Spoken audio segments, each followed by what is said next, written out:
جہنم ہی تھا، میں تو جاتا مجھے سرکار نے جانے نہ دیا۔ الحمدللہ رب العالمین والصلاة والسلام علی سید المرسلین، اما بعد فاعوذ باللہ من الشیطان الرجیم، بسم اللہ الرحمن الرحیم۔ پڑھیے الصلاۃ والسلام علیک یا رسول اللہ وعلی آلک واصحابک یا حبیب اللہ۔ الصلاۃ والسلام علیک یا نبی اللہ وعلی آلک واصحابک یا نور اللہ۔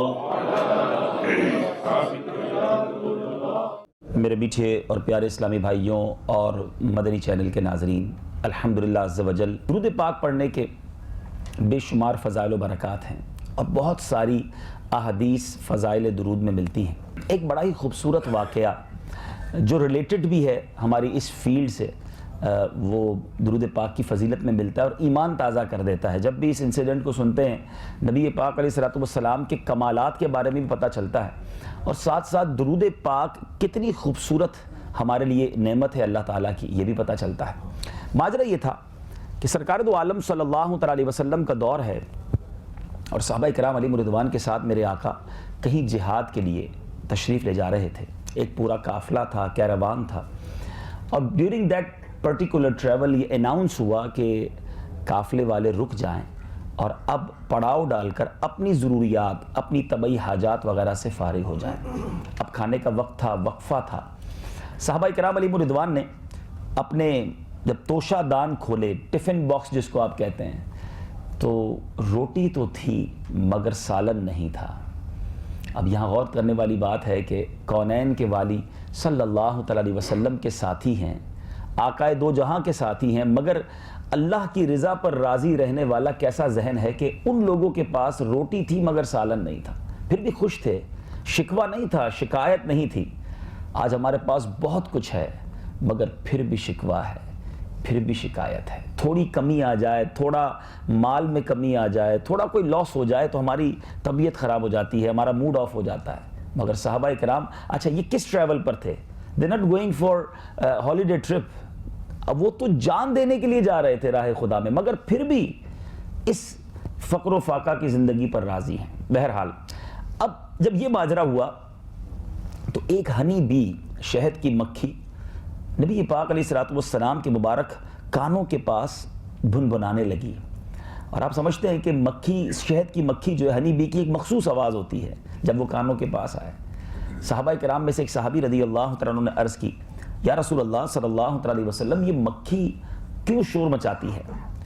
نبی پاک علیہ الصلوۃ والسلام فرماتے ہیں، یہ بے قرار ہے اور یہ کہہ رہی ہے کہ یا رسول اللہ، ہماری یہاں قریب جو مکھیاں ہیں وہ سب بے قرار ہیں کہ آپ کے صحابہ کرام علیہم رضوان کے پاس روٹی تو ہے مگر سالن نہیں ہے۔ یا رسول اللہ، ہم نے قریب ہی غار میں ایک شہد کا چھتا بنایا ہوا ہے، ہم مکھیاں ہیں، وہ چھتا نکال کر نہیں لا سکتی۔ آقا کسی صحابی کو ساتھ بھیجیے، وہ چھتا لے آئے تاکہ آپ کے صحابی جو ہیں وہ روٹی کے ساتھ شہد تناول کرنا شروع کر دیں۔ اب یہاں بڑی خوبصورت بات ہے، جو اللہ کی رضا پر راضی رہتے ہیں نا، اللہ جو عطا کرے اس پر خوش رہتے ہیں، ان کی غیب سے مدد کی جاتی ہے۔ اب یہ مکھی کا آنا، نبی پاک علیہ الصلوۃ والسلام کی بارگاہ میں اس طرح عرض کرنا، اور ایک اور بڑی خوبصورت بات کہ کیا کمال ہے میرے آقا کا کہ انسانوں کی بولیاں تو جانتے ہیں، جانوروں کی، پرندوں کی بولیاں بھی سمجھتے ہیں، انڈرسٹینڈ بھی کر رہے ہیں اور اس کو ڈیفائن بھی کر رہے ہیں۔ اب سبحان اللہ، پیارے آقا علیہ الصلوۃ والسلام نے مولا علی کرم اللہ تعالیٰ وجہ الکریم سے ارشاد فرمایا کہ اے علی، اس کے ساتھ جاؤ اور جا کر شہد کا چھتا لے آؤ۔ مولا علی کرم اللہ تعالیٰ وجہ الکریم اسے فالو کرتے رہے، ایک غار میں پہنچے، شہد کا چھتا موجود تھا، اسے لے کر آئے، اور تھوڑی دیر بعد وہ صحابہ جو روٹی without any gravy, without any سالن وہ کھا رہے تھے، اب شہد کے ساتھ صفاف میٹھا شہد کھا رہے ہیں۔ اب پھر وہ شہد کی مکھی شور کرنے لگی۔ صحابہ کرام کا عقیدہ بھی دیکھیں، وہ بھی جانتے تھے کہ ہمارے آقا سمجھتے ہیں بولیاں۔ عرض کرتے ہیں یا رسول اللہ صلی اللہ تعالیٰ علیہ وسلم، یہ دوبارہ کیا کہہ رہی ہے؟ اب نبی پاک علیہ الصلوۃ والسلام نے فرمایا کہ میں نے اس سے ایک سوال کیا ہے، یہ اس کا جواب دے رہی ہے۔ ایک اور زبردست کمال، سمجھنا کسی کی بولی واقعی سگنیفیکنٹ ہے، مگر اس کو سمجھا دینا اپنی بات، یہ بھی بہت بڑا کمال ہے۔ تو میرے آقا نے گویا کوسچن کیا، وہ بھی وہ سمجھ گئی، اور اب وہ جواب دے رہی ہے۔ نبی پاک علیہ السلام نے کوسچن کیا کہ تمہاری خوراک کیا ہے، کس طرح پریپیئر کرتی ہو ہنی کو؟ عرض کرتی یا رسول اللہ صلی اللہ تعالی علیہ وسلم، ہم کھیتوں میں، پہاڑوں میں، بیابانوں میں جاتے ہیں اور پھولوں کا رس چوسنا ہماری یہی خوراک ہے۔ نبی پاک علیہ السلام نے کوسچن کیا کہ پھولوں کا رس تو کڑوا بھی ہوتا ہے، پھیکا بھی ہوتا ہے۔ آپ نے بھی، آپ تو ڈاکٹرز ہیں یہاں پر، کافی ساری چیزوں کو آپ تجربات کرتے رہتے ہیں۔ ہم تو چونکہ نارمل انسان ہے تو بڑی لاجیکلی بات سمجھ آتی ہے کہ گلاب کی پتی تو کھائی جا سکتی ہے، موتیا تو نہیں کھایا جا سکتا، اور بہت سارے ایسے پھول ہیں کہ جس کو منہ میں ڈالیں تو پورا منہ کڑوا ہو جاتا ہے، لیکن شہد تو اتنا میٹھا ہے کہ نام لے شہد کا تو منہ میٹھا ہو جاتا ہے۔ تو اب سوچنے والی بات ہے کہ یہ پھیکا کڑوا رس میٹھا کیسے بن جاتا ہے؟ نبی پاک کا بھی یہی کوسچن تھا۔ تو اب اس مکھی نے جو جواب دیا، دیٹ از ویری امپورٹنٹ، اور یہ ماشاءاللہ لاجیکلی بھی اور میڈیکلی بھی آپ بہت سارے لوگ جانتے ہیں۔ اب وہ جو ہے وہ کہتی ہے، وہ مکھی کہتی ہے کہ یا رسول اللہ صلی اللہ تعالی علیہ وسلم، جب ہم پھولوں کا رس چوسنے جاتے ہیں، we always travel in one caravan، ہم ایک قافلے کی صورت میں، ایک جتھے کی صورت میں ٹریول کرتے ہیں، اور ہمارا ایک گروپ لیڈر ہوتا ہے، ہمارا ایک سردار ہوتا ہے، اور یا رسول اللہ صلی اللہ تعالی وسلم جب ہم پھولوں کا رس چوس کر واپس اپنے چھتے کی طرف اڑتی ہیں تو ہمارا جو وہ سردار ہوتا ہے، جو لیڈر ہوتا ہے، وہ آپ پر درود پڑھنا شروع کر دیتا ہے، اور اس کی دیکھا دیکھی ہم جتنی مکھیاں ہیں سب یا رسول اللہ آپ علیہ الصلوۃ والسلام کی بارگاہ میں درود بھیجتے ہیں۔ آقا یہ کوئی اور کمال نہیں ہے کہ یہ کڑوا پھیکا پھولوں کا رس شہد جیسا میٹھا کیسے بنتا ہے، یہ آپ پر درود پاک پڑھنے کی برکت ہے جس کی وجہ سے یہ مٹھاس میں تبدیل ہو جاتا ہے۔ اچھا، یہ بات جب یہ حدیث اور یہ واقعہ کتابوں میں ملتا ہے، ظاہر ہے یہ incident about more than 1400 years ago ہوا، مگر آج میڈیکل بھی اور جو جیوگرافیکل لوگ ہیں وہ بتاتے ہیں۔ میرا بھی کچھ عرصہ پہلے جب مدنی قافلے میں آسٹریلیا جانا ہوا تو وہاں ایک فارم کے اندر جانا ہوا تو انہوں نے ڈیفائن کیا کہ شہد جو ہے اگر چھتا بنایا جاتا ہے، جو اس کو آپ فارمنگ کہتے ہیں، اس میں بھی بات بڑی معلوماتی پتہ چلی کہ اس پورے پروسیجر میں سب سے اہم کردار کوئین بی کا ہوتا ہے، کہ ایک ملکہ مکھی ہوتی ہے، اگر وہ ڈال دی جائے کسی شہد کے چھتے کے اندر تو پورا چھتا خود بخود بلڈ اپ ہونا شروع ہو جاتا ہے، ساری مکھیاں اس کی تابع ہونا شروع ہو جاتی ہیں، اس کے سگنلز کو کیچ کر کے اس کی بات ماننا شروع کر دیتی ہیں۔ اب جا کر یہ سائنس ویریفائی کر رہی ہے کہ جناب دیر از اے لیڈر، کوئی اس میں گروپ لیڈر ہوتا ہے جس کی یہ فالو کرتے ہیں، اور آج سے 1450 سال پہلے مکھی نے نبی پاک علیہ السلام کی بارگاہ میں حاضر ہو کر عرض کر دیا تھا کہ یا رسول اللہ ہمارا ایک لیڈر ہوتا ہے اور وہ آپ پر درود پڑھتا ہے، دیکھا دیکھی ہم درود پڑھتی ہیں، اور اس کی برکت سے الحمدللہ یہ شہد میٹھا بن جاتا ہے۔ اور پھر شہد، آپ ماشاءاللہ ڈاکٹرز ہیں کہ کتنی بیماریوں میں شفا ہے، کتنی بیماریوں سے شہد میں شفا ہے۔ میٹھا ہونا اور ہے، اس کا صحت بخش ہونا، اس کا فائدہ مند ہونا۔ اب نبی پاک کے درود سے اگر کوئی چیز کنورٹ ہو رہی ہے تو آپ ذرا سوچئے کہ اس میں برکت کیوں نہ ہوگی۔ اور اس کے اندر جو اور باتیں پتہ چلتی ہیں کہ شہد جو ہے وہ زخموں میں، جدید سائنس بھی بتاتی ہے، بلکہ اس میں ایک اور خوبصورت بات، ایک میں نے آپ کو حدیث سنائی، اب قرآن پاک کی آیت سناؤں گا۔ سائنس اب بڑی تحقیق کے بعد اس بات پر پہنچی ہے کہ شہد کی جو مکھی ہے وہ چھتے کے اندر جو سیلز ہوتے ہیں اس کے اندر وہ شہد جمع کرتی ہے، لیکن آج سے چند صدیوں پہلے ہی سائنس کو یہ پتہ چلا ہے کہ یہ شہد اصل میں شہد کی مکھی کے پیٹ یعنی بیلی سے نکلتا ہے۔ ٹھیک ہے، یہ سائنس پہنچی ہے۔ اب قرآن پاک کی میں ایک آیت پیش کرتا ہوں، ذرا غور کیجئے۔ قرآن ہمارے لیے کیسی مشعل راہ ہے، کیا ہمارے لیے اس میں موجود نہیں ہے۔ چنانچہ قرآن مجید میں ایک پوری سورت ہے، سورہ نحل کے نام سے۔ اب سورہ نحل کسے کہتے ہیں؟ عربی میں شہد کی مکھی کو نحل کہا جاتا ہے، یعنی پوری سورت قرآن مجید میں سورہ نحل کے نام سے موجود ہے، اور قرآن پاک کے 14ویں پارے میں یہ جگمگا رہی ہے۔ اور اس سورت میں چونکہ ایک مقام پر شہد کی مکھی کا تذکرہ بھی ہے، اس لیے اس سورت کو سورہ نحل کہا جاتا ہے۔ اگر ہم قرآن پڑھیں، انڈرسٹینڈ کریں تو بہت کچھ سیکھنے کو ملتا ہے۔ اب جو قرآن پاک کے سورہ نحل کی آیت نمبر ہے 68 and 69، اللہ تعالیٰ ارشاد فرماتا ہے وَأَوْحَى رَبُّكَ إِلَى النَّحْلِ أَنِ اتَّخِذِي مِنَ الْجِبَالِ بُيُوتًا وَمِنَ الشَّجَرِ وَمِمَّا يَعْرِشُونَ۔ ترجمہ، اور تمہارے رب نے شہد کی مکھی کے دل میں یہ بات ڈال دی کہ پہاڑوں میں اور درختوں میں اور چھتوں میں گھر بناؤ. پھر آگے فرمایا پھر ہر قسم کے پھلوں میں سے کھاؤ, شہد کی مکھی سے فرمایا جا رہا ہے, اور اپنے رب کے بنائے ہوئے نرم و آسان راستوں پر چلتی رہو. اس کے پیٹ سے ایک پینے کی رنگ برنگی چیز نکلتی ہے. قرآن کہتا ہے, سائنس نے چند صدیوں پہلے ڈیفائن کیا کہ پیٹ سے اس کے شہد نکلتا ہے. قرآن نے ہمیں صدیوں پہلے بتا دیا کہ اس کے پیٹ سے ایک پینے کی رنگ برنگی چیز نکلتی ہے, اس میں لوگوں کے لیے شفا ہے, بے شک اس میں غور و فکر کرنے والوں کے لیے نشانی ہے.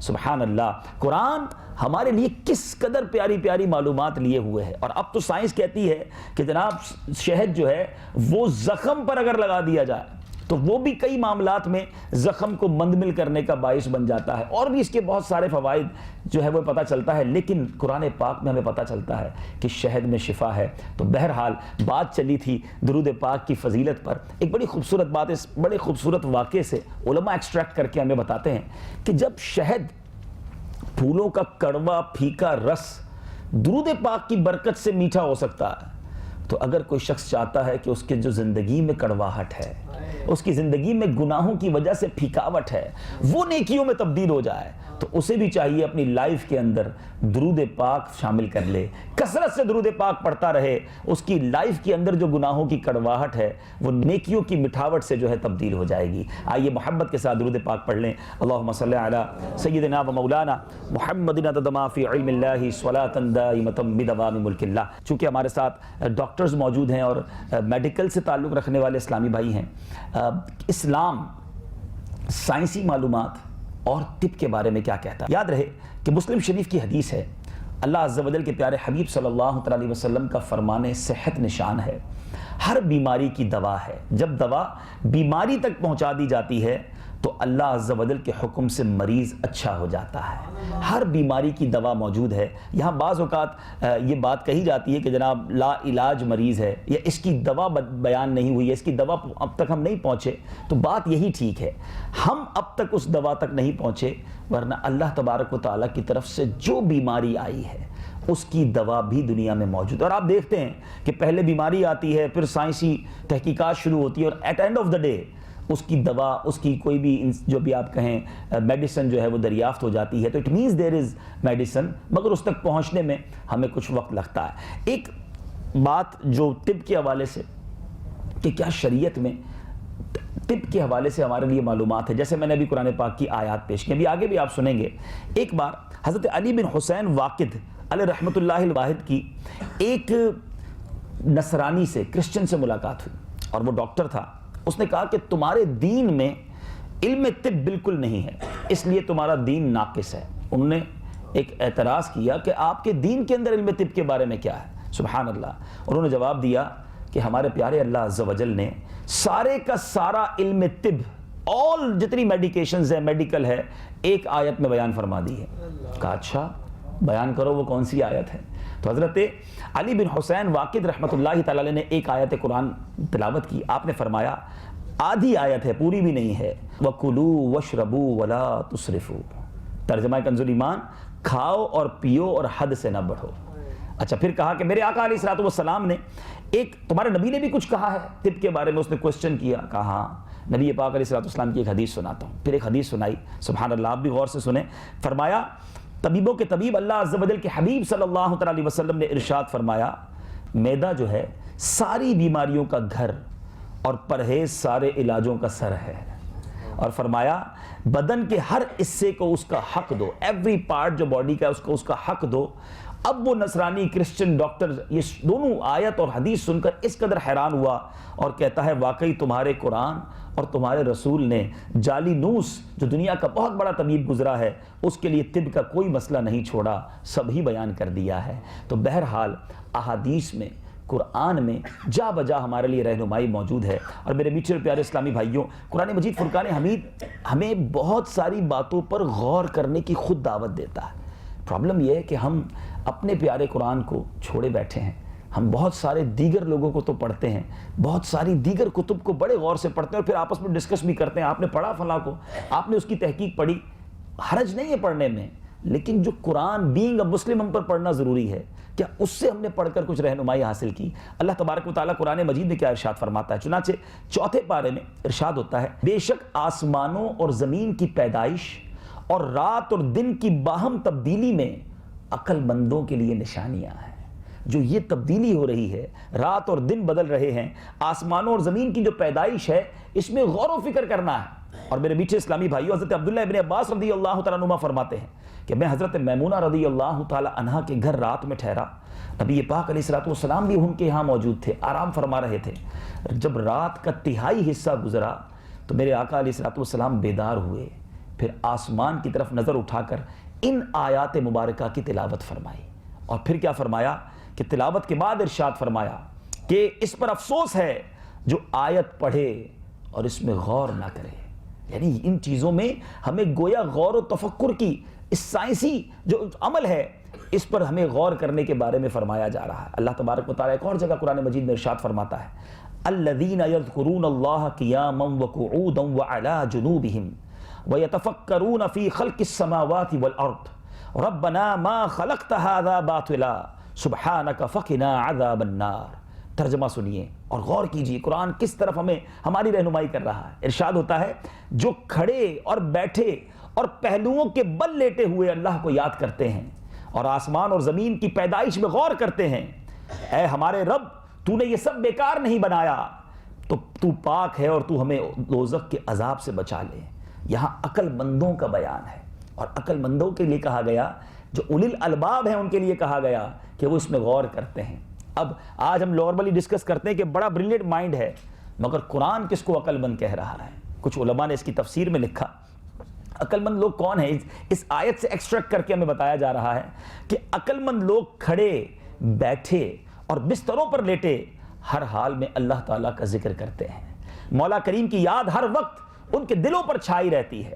اور دوسری بات جو عقل مندوں کے بارے میں پتہ چلی، چیک کرتے جائیں ان عقل مندوں میں میں شامل ہوں کہ نہیں۔ پھر فرمایا، عقل مند لوگ کائنات میں غور و فکر کرتے ہیں، آسمانوں اور زمین کی پیدائش اور کائنات کے دیگر عجائبات میں غور کرتے ہیں، اور ان کا مقصد اللہ تعالیٰ کی عظمت و قدرت کا زیادہ سے زیادہ علم حاصل کرنا ہوتا ہے۔ ایک اور جگہ فرمایا کہ اللہ تعالیٰ کی بارگاہ میں دوزخ کے عذاب سے پناہ مانگتے ہیں۔ اب فی زمانہ جو ہے مسلمان کا اللہ تبارک و تعالیٰ کی قدرت میں غور و فکر کرنا نام کو رہ گیا ہے۔ آج ہمارا حال یہ ہے کہ ہمارا علم کی حد کیا ہے؟ بھوک لگی تو کھانا کھا لیا، پیاس لگی تو پانی پی لیا، کام کاج سے تھک گئے تو سو لیا، جب کسی پر غصہ آیا تو جھگڑا کر کے اسے ٹھنڈا کر لیا۔ الغرض اپنے تن کی آسانی میں انسان مست نظر آ رہا ہے۔ جو شریعت کے احکام ہیں اور اللہ کی اس بنائی ہوئی کائنات اور اس میں جو غور و تفکر کے بارے میں ہمیں قرآن کہتا ہے، یاد رہے سائنس جو ہے جن جن چیزوں کو ڈسکس کرتی ہے، قرآن میں 1000 کے قریب ایسی آیات ہیں جو ہمیں گویا سائنسی علوم جو دنیا کے اندر رب کی قدرت کے نظارے ہیں اس کی طرف ہماری توجہ دلاتی ہے۔ مگر کیا ہم قرآن پاک کے نور سے اپنے دلوں کو منور کر رہے ہیں؟ اب یہ بڑی خوبصورت صورت ہے، میں آپ سب کو دعوت دوں گا کہ قرآن پاک کو ضرور پڑھیے، لیکن خاص طور پہ جو پارہ 30ویں پارے کی پہلی صورت ہے، سورہ نبا جس کو کہا جاتا ہے۔ اب دیکھیں اللہ تعالیٰ نے کس طرح ہمیں انڈیکیٹ کیا ہے، سبحان اللہ۔ ارشاد ہوتا ہے، فرمایا الم نجعل الارض مہادا، کیا ہم نے زمین کو بچھونا نہ کیا، والجبال اوتادا، اور پہاڑوں کو میخیں یعنی کیلیں بنا کر پہاڑوں کے ذریعے زمین کو جو نصب کی گئی ہیں، فرمایا وخلقناکم ازواجا، اور تمہیں جوڑے بنایا، وجعلنا نومکم سباتا، اور رات کس لیے بنائی؟ فرمایا اور تمہاری نیند کو آرام کیا، وجعلنا اللیل لباسا، اور رات کو پردہ پوش کیا۔ دن کس لیے بنایا؟ فرمایا وجعلنا النہار معاشا، اور دن کو روزگار کے لیے بنایا۔ پھر آگے اپنی قدرت کے بارے میں ارشاد فرما رہا ہے وَبَنَيْنَا فَوْقَكُمْ سَبْعًا شِدَادًا، ارشاد ہوتا ہے اور تمہارے اوپر 7 مضبوط چنائیاں تعمیر کی، 7 آسمان بنائے۔ فرمایا وَجَعَلْنَا سِرَاجًا وَهَّاجًا، فرمایا اور ان میں ایک نہایت چمکتا چراغ رکھا، ایسا سورج دنیا کی ساری لائٹیں ایک طرف، اور سورج دیکھیں اس کی روشنی کہاں کہاں پہنچتی ہے۔ فرمایا وَأَنزَلْنَا مِنَ الْمُعْصِرَاتِ مَاءً ثَجَّاجًا، فرمایا اور بھری بدلیوں سے زور کا پانی اتارا، بارش جو برستی ہے۔ پھر اس سے کیا فائدہ ہوتا ہے؟ لِنُخْرِجَ بِهِ حَبًّا وَنَبَاتًا، کہ اس سے پیدا فرمائیں اناج اور سبزہ، وجنات الفافا، اور گھنے باغ، کہیں سورج، کہیں ستارے، کہیں زمین، کہیں آسمان اور کہیں بارش کا تذکرہ کر کے گویا قدرت الہی کے نظاروں کی طرف ہمیں بتایا جا رہا ہے کہ قرآن پڑھو اور رب کی قدرت کے نظاروں پر غور کرو۔ اور اسی لیے میرے میٹھے اسلامی بھائیوں، سائنس کے علوم پڑھتے وقت بھی اگر یہ نیت ہو کہ میں ان تمام معلومات کے ذریعے اپنے رب سے محبت کروں، اس خالق سے محبت کروں جس نے یہ کائنات بنائی، اور چونکہ آپ وہ لوگ ہیں جو انسانی باڈی پر پڑھتے ہیں اور پڑھاتے ہیں، دو قدرت کے عظیم شاہکار میں انسانی باڈی کے بارے میں ہو سکتا ہے آپ سب نہیں پڑھے ہوں گے۔ اب ہماری جو ناک ہے، ہم اپنے جسم کے اندر جو آکسیجن لیتے ہیں، ذرا غور کرتے ہیں کہ جو یہ ہوا ہے اس سے آکسیجن اگر ایکسٹریکٹ کرنی ہو، سبحان اللہ، تو اس کے لیے کتنا بڑا پلانٹ لگانا پڑے گا۔ حالانکہ ہمیں آکسیجن اگر چند سیکنڈ کے لیے نہ ملے تو ہم دنیا سے چلے جائیں گے، لیکن اگر یہ جو ہوا ہے جو مختلف گیسز کے ساتھ ہمارے درمیان موجود ہے، اگر کوئی پلانٹ لگانا چاہے کہ اس ہوا سے آکسیجن بنائی جائے، تو اس کے لیے میرے میٹھے اور پیارے اسلامی بھائیوں ایک پروسیجر ہے جس کو کرائیوجینک ڈسٹیلیشن کہا جاتا ہے۔ اب یہ پلانٹ لگانے کے لیے جو پلان کرنا پڑے گا کہ سب سے پہلے اس کے اندر سے ڈسٹ پارٹیکلز دور کیے جائیں، اور اب -180 ڈگری سیلسیس پر اس کو اتنا کول ڈاؤن کرنا پڑتا ہے اس ہوا کو کہ وہ لکوڈ فارم میں آ جائے۔ پھر اس کے بعد this process requires temperature as low as -180 degrees Celsius. This liquefied air and then selectively distilled by warming it slightly. پھر اس کو جو فرق کرنا ہے آکسیجن کو اور دیگر گیسز کو، وہ آہستہ آہستہ اس کو گرمی دے کر اس پلانٹ کے ذریعے آکسیجن کو الگ کیا جاتا ہے۔ اور یہ تمام پروسیس بہت ہائیلی ایکوپڈ پلانٹ کے ذریعے ہو سکتا ہے، جس میں ہیومن بینگ بھی انوالو ہوں گے، انسان بھی اس کو آرگنائز کریں گے، اور کمپیوٹرز کی بھی حاجت ہوگی۔ اتنا کچھ کر کے اس ہوا سے آکسیجن کو الگ کیا جا سکتا ہے۔ مگر ذرا غور کیجئے، میں اور آپ ہر سیکنڈ اپنے انہی ناک کے ذریعے آکسیجن لے رہے ہیں، یہ کیسے الگ ہو رہی ہے؟ یعنی یہ ہوا سے ہمارے جسم کے اندر آکسیجن جاتے ہوئے کون سا پلانٹ اللہ تبارک و تعالیٰ نے لگایا ہے؟ سبحان اللہ۔ سائنس اب بتاتی ہے کہ جناب یہ جو ہمارا جسم اپنے آپ ہی اس ہر سیکنڈ انوالنٹریلی، ہم کسی پروسیس کو نہیں کرتے، خود بخود ہم سو رہے ہیں، جاگ رہے ہیں، کھا رہے ہیں، پی رہے ہیں، مگر ہم ہوا کو اپنے اندر لے رہے ہیں، دیگر گیسز الگ ہو رہی ہیں اور آکسیجن الگ ہو رہی ہے۔ اور یہ پروسیس کیا ہے؟ ہیئر ان اور نوسٹرلز، جو ہمارے ناک کے اندر بال ہیں، یہ گویا کام کر رہے ہیں فلٹر کا، جو ڈسٹ کو ہماری ناک کے اندر نہیں جانے دیتے۔ جو پلانٹ لگا کر ڈسٹیلیشن کیا جاتا ہے، ہم ڈسٹ کو الگ کیا جاتا ہے، یہ صرف اللہ تبارک و تعالیٰ نے جو ناک کے اندر بال دیے، ایک سسٹم دیا ہے کہ جو اس ڈسٹ کو الگ کر دیتا ہے۔ پھر بتایا جب moisture generated from the epithelial cells in the nasal mucosa cool the air down، وہاں -180 ڈگری کرنے کے لیے باقاعدہ پلانٹ لگایا جا رہا ہے، مگر فرمایا کہ ہمارے اسی نیزل کے اندر ایک ایسا سیلز اللہ تبارک و تعالیٰ کی طرف سے عطا کیے ہیں جو موئسچرائزنگ کے ذریعے اس ہوا کو کول ڈاؤن کر دیتے ہیں۔ پھر آگے فرمایا the air then travels through the large and small airways to reach the millions of alveoli found in our lungs۔ اب جب یہ پھیپھڑے میں جاتی ہے تو اللہ تبارک و تعالیٰ نے وہاں ایک ایسے سیلز عطا کیے ہیں کہ جس کے ذریعے اب وہ جو الگ کرنے والا معاملہ ہے کہ جو آکسیجن کو الگ کرتا ہے اور دیگر ہواؤں کو الگ کیا جا رہا ہے، سبحان اللہ۔ تو اے میرے میٹھے اور پیارے اسلامی بھائیوں، بتائیں ریڈ سیلز کے اندر ایسا مادہ موجود ہے کہ جب وہ ہوا کے ساتھ ملتا ہے تو پھر وہ آکسیجن کو الگ کر دیتا ہے۔ ایک لانگ پروسیجر ہے، مگر انڈیکیشن یہ کرنا ہے کہ جو کام آج دنیا کی کروڑوں اربوں روپے کی مشینری لگا کر کیا جاتا ہے، ہوا سے آکسیجن کو اگر الگ کرنا ہے، ہر لمحے انسانی باڈی خود بخود اس ہوا کو اپنے اندر لے رہی ہے اور آکسیجن کو الگ کر رہی ہے۔ پھر بھی ہم کیوں نہ مانیں؟ فَبِأَيِّ آلَاءِ رَبِّكُمَا تُكَذِّبَانِ، اپنے رب کی کن کن نعمتوں کو ہم جھٹلائیں گے؟ اللہ تعالیٰ نے یہ نظام خود بخود ہمیں عطا فرمایا ہے، اور جب ایسا کریم مولا اور اس قدر شاہکار تخلیق کرنے والا مالک ہو تو پھر اس سے کیوں نہ پیار کیا جائے، اس سے کیوں نہ محبت کی جائے؟ آج دنیا میں محبت اس سے کی جاتی ہے جو بڑا با کمال ہو، جینیس ہو۔ لوگ کہتے ہیں فلاں ڈاکٹر، فلاں پروفیسر اتھارٹی ہیں اپنے کام میں، ہم ان کے شاگرد ہیں۔ مجھے بتائیے، رب کی قدرت کو جتنا آپ اچھے انداز سے جانتے ہیں، آپ انسانی باڈی پر تحقیق کرتے ہیں، آپ کو معلوم ہے کہ کتنی چھوٹی سی چیز کے اندر اللہ تبارک و تعالیٰ نے کیا کیا نظام عطا فرمایا اور کیسے اسے بنایا۔ اور آگے چلیے، ایک اور زبردست نظام اللہ تبارک و تعالیٰ نے ہماری اس باڈی میں عطا فرمایا ہے، اور وہ کیا ہے؟ وہ ہے ہماری آنکھ۔ آج بڑے بڑے کیمرے یہاں لگے ہوئے ہیں اور بڑے ہائی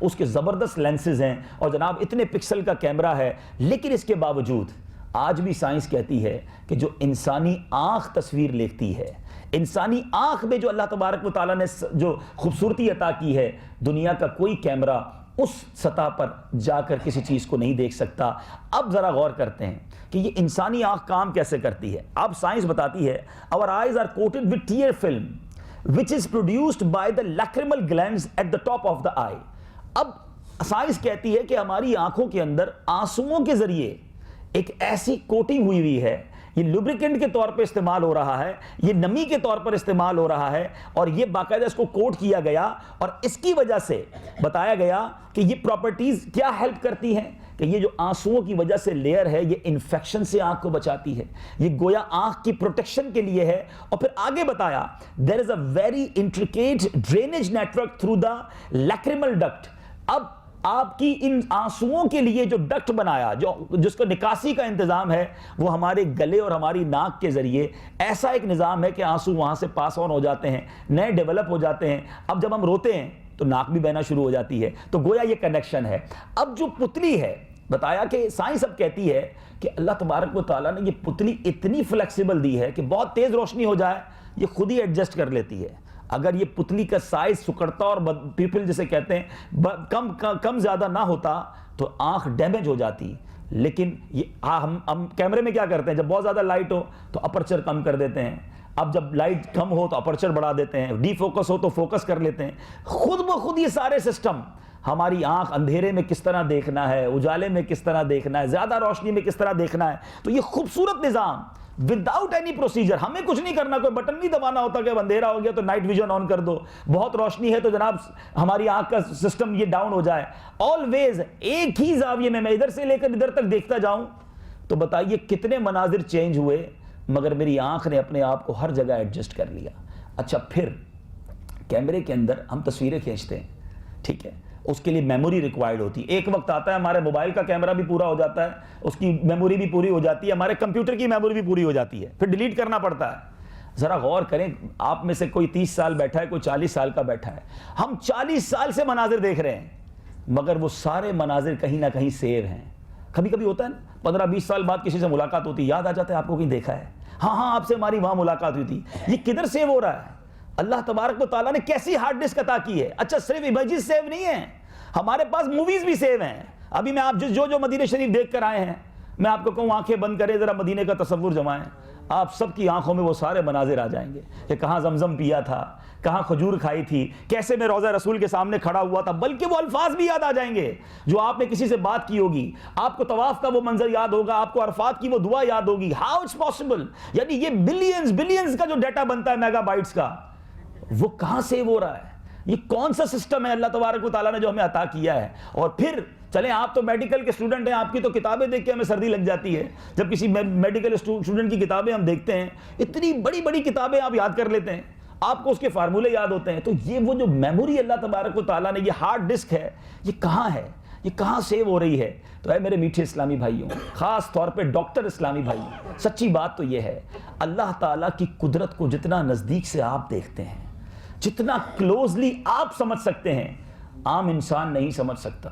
تو جب رب کی قدرت کو اتنا جانتے ہو تو پھر رب سے پیار کا معیار کتنا ہونا چاہیے, اس سے محبت اور اس پر بھروسے اور اس پر ٹرسٹ کا معیار کتنا ہونا چاہیے. آپ کی سائنس چاہے کتنی ترقی کر جائے, مگر آپ اس بات کے شاہد ہیں کہ آپ سارے پروسیجر کر لیں, آپ کی میڈیکل کہتی ہے کہ بندہ 100% فٹ ہے, اور ایک وقت آتا ہے کہ وہ دنیا سے اچانک چلا جاتا ہے, اس کی ایکسپائری کی وجہ آپ کے پاس کوئی نہیں ہوتی, اور وہ بات انڈیکیٹ کرتی ہے کہ کوئی ہے. اور بالکل اسی طرح ہمیں کئی بار ایسا تجربہ ہوا کہ ڈاکٹرز کہہ دیتے ہیں جناب اب 1 ہفتے کا مہمان ہے, اس کے اندر اب کچھ نہیں بچا, اب یہ کبھی بھی دنیا سے جا سکتا ہے, اور بعض اوقات وہ سالوں جی جاتا ہے کیونکہ اس کا وقت نہیں آیا ہوتا.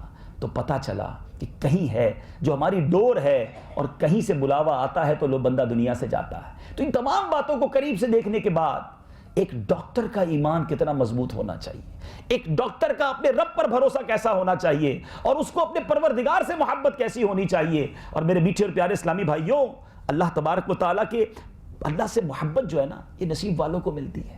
اپنے رب سے پیار کرو.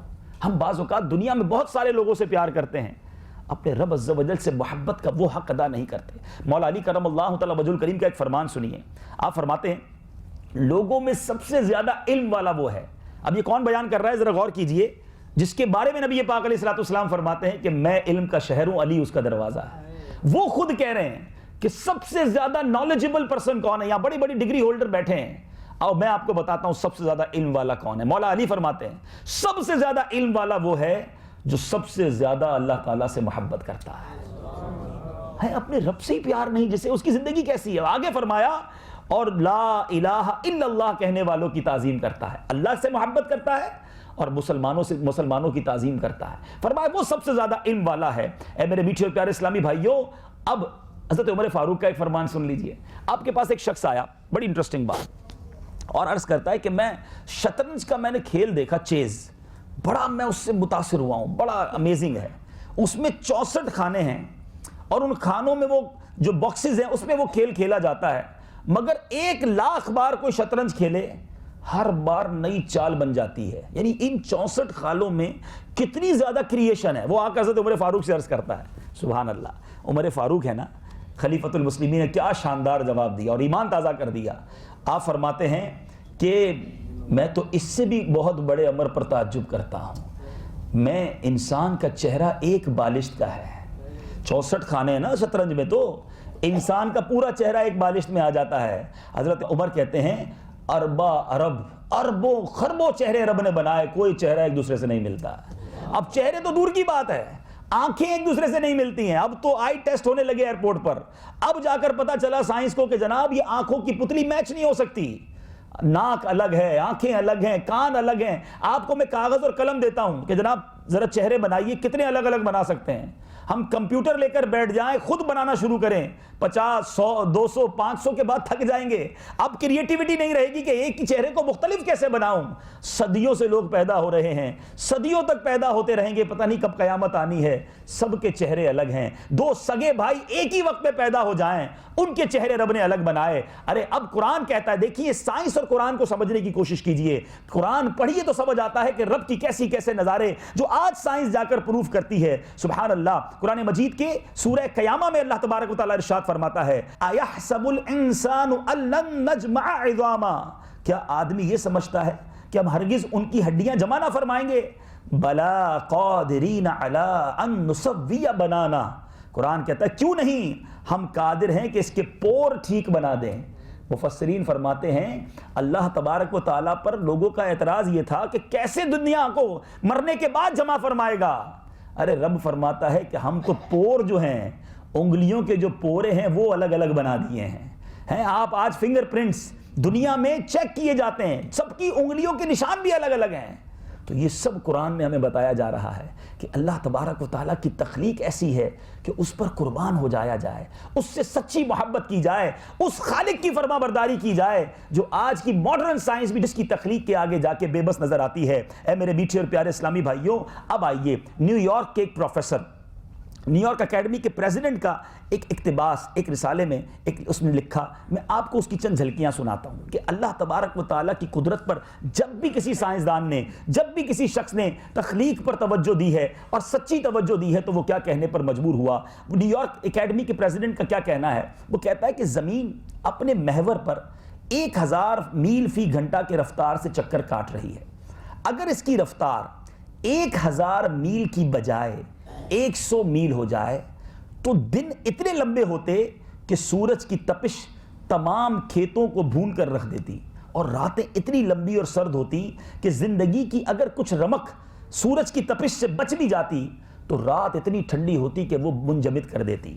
اب وہ کہتا ہے سورج کا درجہ حرارت جو ہے ایک تحقیق کے مطابق 12,000 فارنہائٹ ہے, ڈگری فارنہائٹ ہے, لیکن زمین اور سورج کو اتنی مناسبت سے, اتنے پرفیکٹ ڈسٹنس سے رکھا گیا ہے کہ سورج کی اتنی ہی حرارت پہنچتی ہے جتنی جو حیات بخش ہے. یعنی اگر آپ آگ جلائیں اور اس کے پاس ایک حد تک جا سکیں گے, بہت قریب چلے جائیں تو انگلیاں جل جاتی ہیں.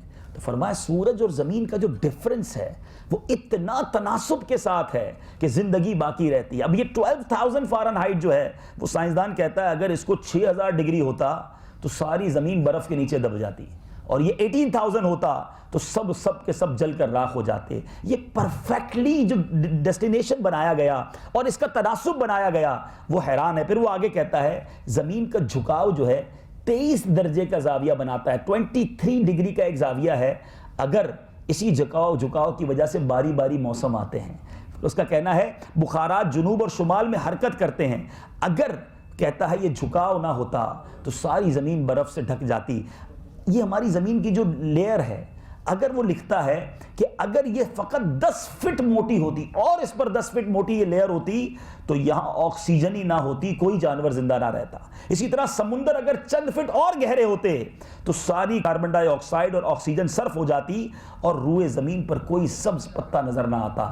ان تمام تخلیق کے بعد وہ لکھتا کیا ہے؟ That is the main thing. وہ لکھتا ہے اس حکیمانہ نظام پر غور کرتے ہوئے ہم اس نتیجے پر پہنچتے ہیں کہ یہ کارخانہ ہستی اتفاقاً مارز وجود میں نہیں آیا, بلکہ ایک حکیم و دانا خالق نے اس کی تخلیق فرمائی ہے, ورنہ زندگی کا یہاں کوئی امکان نہ تھا. آپ ڈسپلن کی بات کرتے ہیں, ذرا ڈسپلن تو دیکھیں کہ سورج نے جس وقت نکلنا ہے اسی وقت نکلنا ہے. 2 دسمبر سن 1800 میں جتنے بجے سورج نکلا تھا, آج 2 دسمبر 2015 کو بھی سورج اتنے بجے ہی نکلا ہے. ہمارے فجر کے ٹائمز ہیں 2 دسمبر کو جو غروب آفتاب کا وقت تھا سن 1800 میں, آج سن 2015 میں بھی 2 دسمبر غروب آفتاب اسی وقت ہوگا. Look at the discipline. اچھا, یہ جو ڈسپلن ہے, یہ سورج اپنے محور میں ہے, چاند اپنے طبق پر گزر رہا ہے. سائنس تو آج کہتی ہے نا. آؤ میں آپ کو قرآن پاک کی آیات سناتا ہوں, اور آپ نے یہ آیتیں کئی بار خود پڑھی ہیں. بڑی مشہور سورت سورہ یاسین. سبحان اللہ, قرآن کہتا ہے والشمس تجری لمستقر لها ذلك تقدیر العزیز العلیم والقمر قدرناه منازل حتى عاد كالعرجون القدیم لا الشمس ينبغي لها ان تدرك القمر ولا الليل سابق النهار وكل في فلك يسبحون. آیتیں سنی کئی بار ہوں گی. آج اس کے ترجمے پر اس پوری ڈیفینیشن کے بعد غور سنو کہ قرآن ہمیں کتنا پہلے بتا رہا ہے. قرآن کہتا ہے اور سورج چلتا ہے اپنے ایک ٹھہراؤ کے لیے. یہ حکم ہے زبردست علم والے کا.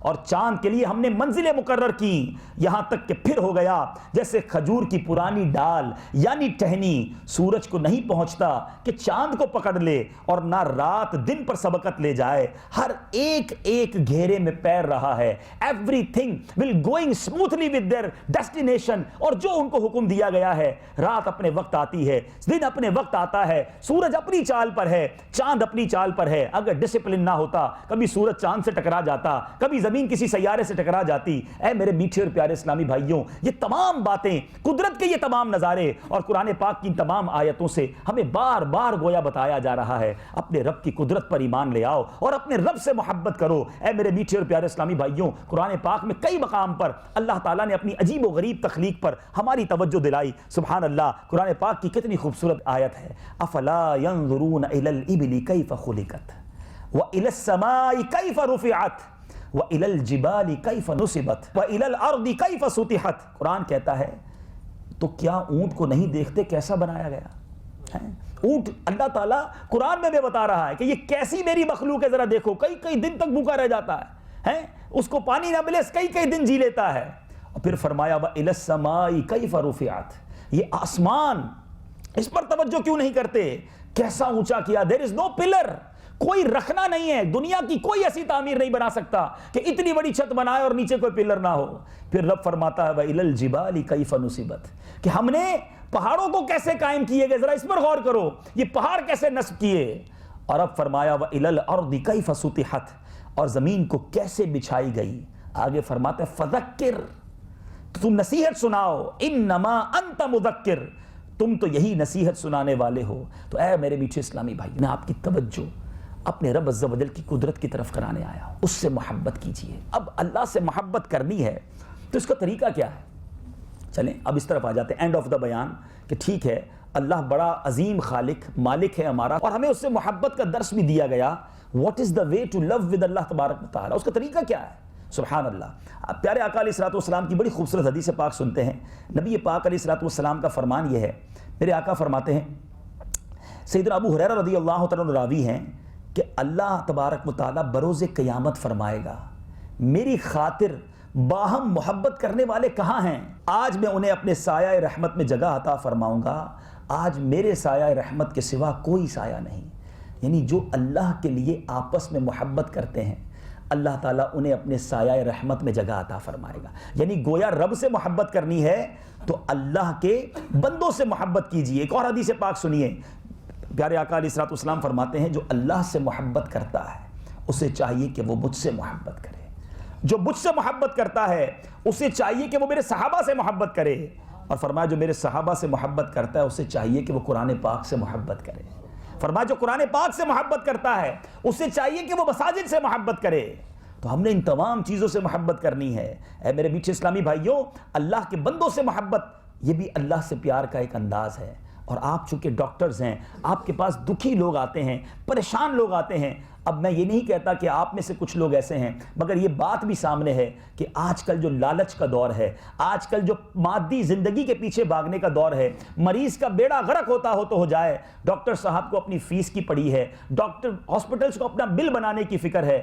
خدا را ایسا نہ کریں۔ اللہ تعالیٰ نے آپ کو ایک ایسے عظیم پیشے سے وابستہ کیا ہے، لوگوں کے دکھ دور کرنے کا آپ کو یہ موقع ملا ہے، اور ایسی ایسی احادیث ہیں کہ جو کسی کے دکھ دور کرتا ہے اللہ اس کے دکھ دور کر دیتا ہے، جو کسی کی مدد کرتا ہے اللہ اس کی مدد فرماتا ہے۔ کئی ڈاکٹرز ماشاءاللہ ہمارا بھی جانا ہوتا ہے، اتنے خدا ترس ہوتے ہیں کہ بعض اوقات خود کہہ دیتے ہیں کہ اب اگلی بار ہمارے پاس آنے کی ضرورت نہیں ہے، اگر یہ دوائی لے جاؤ، اب آگے جا کے کوئی پرابلم ہو تو یہ کر لینا، ورنہ مجھے فون کر لینا۔ لیکن کچھ جگہ پر ایسا ہوتا ہے بار بار بلایا جاتا ہے اور بعض مریضوں کو بہت زیادہ تنگ کیا جاتا ہے۔ اللہ سے محبت کرنی ہے، اللہ کے بندوں سے محبت کیجئے۔ نبی پاک علیہ الصلوۃ والسلام کا فرمان سناتا ہوں، میرے آقا فرماتے ہیں مومن ایک دوسرے کے خیر خواہ اور آپس میں محبت کرنے والے ہوتے ہیں، اور اگرچہ ان کے شہر مختلف ہوں، یعنی ایک دوسرے کو جانتے بھی نہ ہوں، مگر محبت کرنے والے اور خیر خواہ ہوتے ہیں۔ اور منافق کے بارے میں فرمایا وہ ایک دوسرے سے دھوکہ کرنے والے ہوتے ہیں، اگرچہ ان کے شہر ایک ہی ہوں، ایک ہی شہر میں رہتے ہوں گے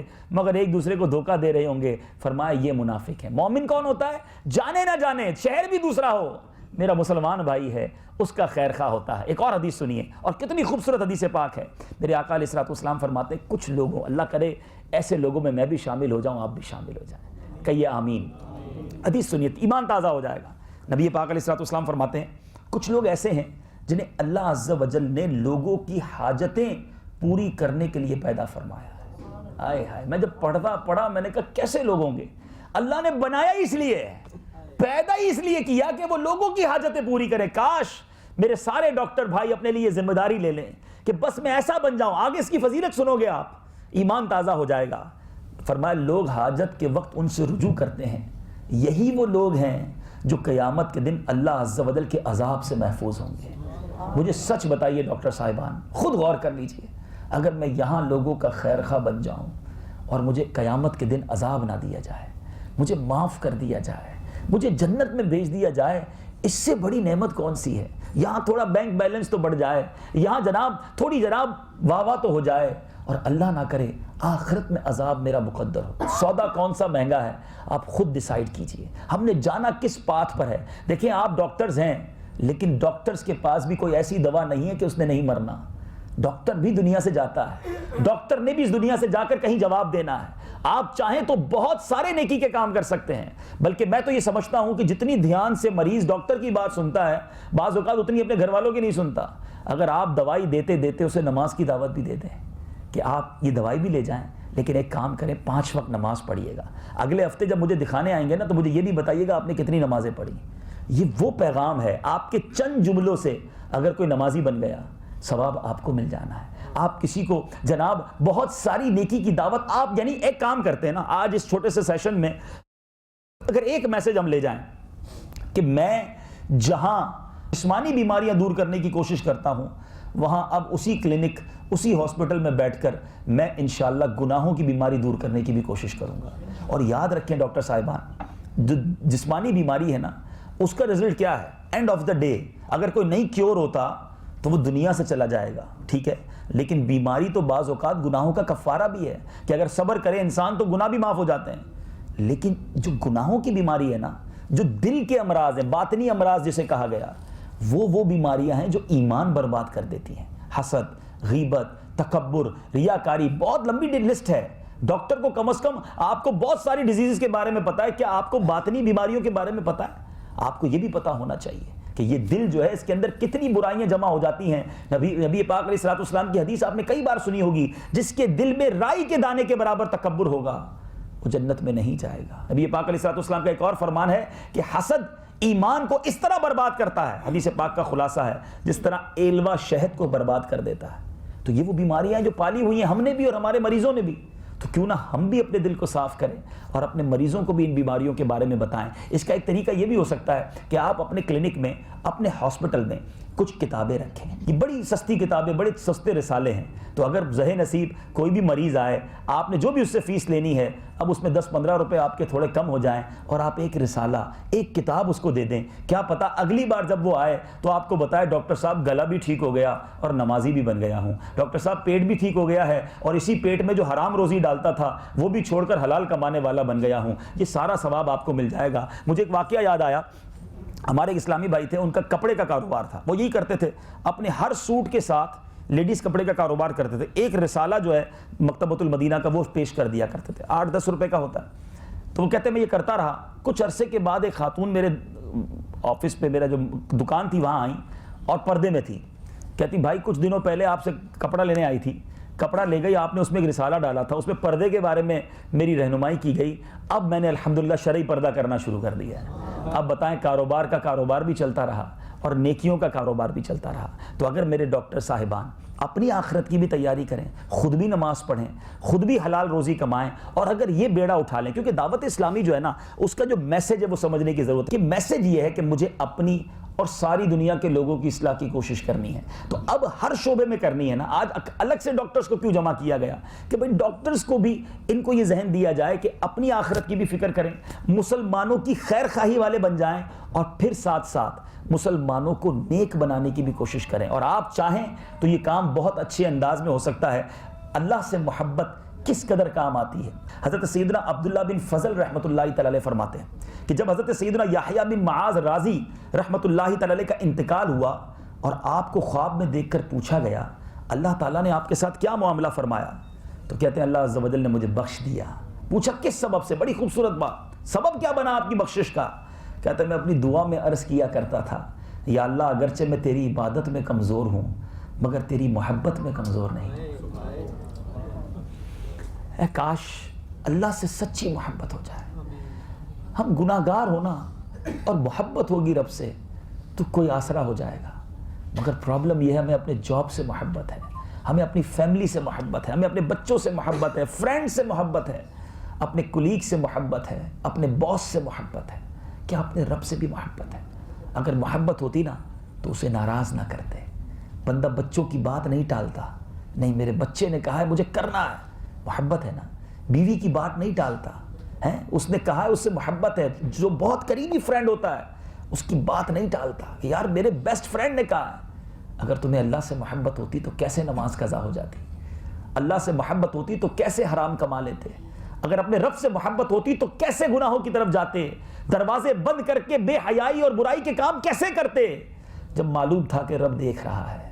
تو اے میرے میٹھے اسلامی بھائیو، ایسے خالق و مالک جو ایسا تخلیق کار ہے اور جس نے مجھے بھی بنایا، آپ کو بھی بنایا، جو آج ہمیں اتنی نعمتیں عطا فرما رہا ہے۔ آج اس ہال کے اندر تقریباً ایسے لوگ بیٹھے ہیں کہ جنہیں اللہ نے کروڑوں سے اچھا رکھا ہے۔ کروڑوں لوگ تڑپتے ہیں اس لائف کو جو میں اور آپ گزار رہے ہیں۔ جس رب نے اتنی اچھی لائف دی ہے، اتنی سکون ہمیں عطا کیا ہے، اتنی پریشانیوں سے بچائے رکھا ہے، پھر بھی اس کی نافرمانی کریں۔ ہونا تو یہ چاہیے تھا کہ میری نعمتیں بڑھتی جاتی، میرے سجدے بھی بڑھتے جاتے، میری عبادتیں بھی بڑھتی جاتی، میرے صدقہ اور خیرات بھی بڑھتے جاتے۔ ہم بڑے عجیب لوگ ہیں، جو نعمتیں عطا کرتا ہے اسی کی نافرمانی بڑھاتے چلے جاتے ہیں۔ تو آئیے آج دعوت اسلامی کا یہ پیغام قبول کیجئے۔ مجھے اپنی اور ساری دنیا کے لوگوں کی اصلاح کی کوشش کرنی ہے۔ اپنی اصلاح کے لیے بھی آپ دعوت اسلامی کے اجتماعات میں شرکت کیجئے۔ مدنی چینل کی دعوت، اے ذہن نصیب ایک مشورہ تو میرا قبول کر لیجئے کہ اپنے کلینک میں، اپنے ہاسپٹل میں، جہاں جہاں ویٹنگ ایریاز ہیں وہاں مدنی چینل لگا دیجئے۔ آپ کے پاس آنے سے پہلے مریض جو باہر بیٹھا ہے اگر وہ مدنی چینل دیکھتا رہے گا، 1 منٹ بھی دیکھے گا، کیونکہ اس میں کوئی ایڈورٹائزمنٹ نہیں ہے، کوئی میوزک نہیں ہے، کوئی بے پردہ عورت نہیں، صرف اسی طرح کی باتیں ہیں۔ اب اگر وہ اتنی دیر آپ کے پاس آنے سے پہلے کچھ نیکی کی بات سیکھے گا اس کا ثواب بھی آپ کو ملے گا. تو یہ کم از کم آپ یہ, اور جب آپ کے پاس مریض آئے اسے بھی مدنی چینل کی دعوت دیں, انشاءاللہ وہ گناہوں سے بچنے والا بن جائے گا, اس کی نیکیاں بھی آپ کو ملیں گی. اللہ تعالیٰ مجھے بھی آپ کو بھی اپنی سچی محبت عطا فرمائے. اے کاش ہم رب سے سچی محبت کرنے والے بن جائیں اور اللہ تبارک و تعالیٰ کے سچے فرما برداروں میں شامل ہو جائیں. میرے اعمال کا بدلہ تو جہنم ہی تھا, میں تو جاتا مجھے سرکار نے جانے نہ دیا.